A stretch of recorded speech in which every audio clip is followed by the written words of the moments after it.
Mo Faul with another one of your leadership nuggets. And again, we're talking about the absolute power and requirement as a leader to have great communication technique.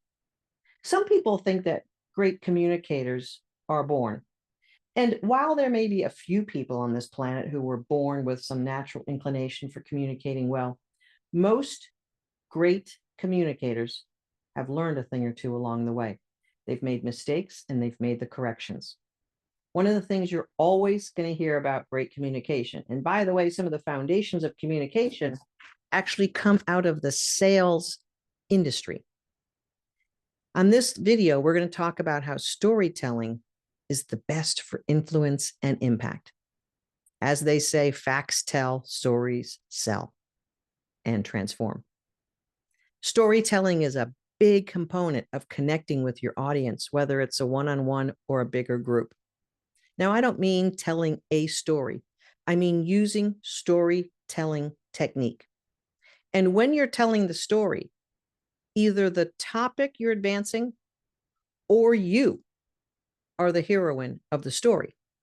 You have to center the story around an entity, a thing, a person, a subject matter. If you want people to follow you, inspire them with storytelling. Humans don't move because of data. Sorry to all the analytics folks out there. Data backs up our suspicions. Data is helpful, but it does not move a team to inspire, because storytelling really is about the meaning of life and the meaning of why we would take this next step, dive into this aspect, put our effort into that project. A core message of a story involves 3 beats. The first one is the struggle. The second one is the shift or the shifts that have taken place. And the final piece is the success. That's the beginning, the middle, and the end. That is creating context, delivering the content, and having a conclusion. I've been teaching communication and storytelling technique for decades. At first, I had my VPs who were all across the country learn how to tell stories as an aspect of updating clients on what was going on with our contract and our services. We didn't just throw a bunch of data at them.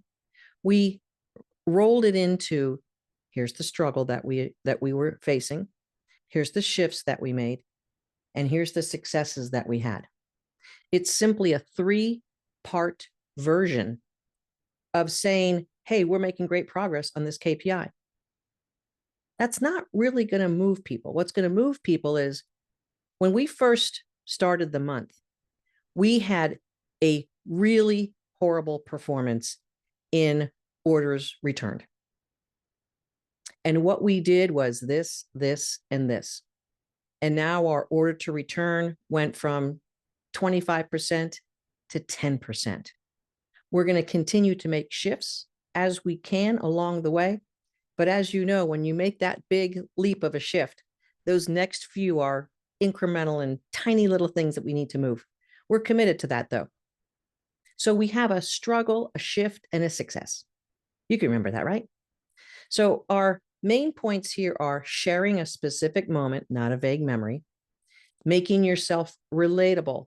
And as the hero teller, you don't need to be heroic to tell a story, to be able to engage and connect on like a KPI that was horrible last month and now you've made successes. Show the lesson and the transformation. Be quick about it, though, so that you can be engaging and interesting. Connect the story to the decision or direction that you may also be asking for more resources, more support, or more time. You want to make sure that everyone there understands what's really going on. Don't assume that everyone knows and is updated. You need to use your story to get everyone on the same page. You know, much like at the beginning of a weekly TV show, they'll do a recap.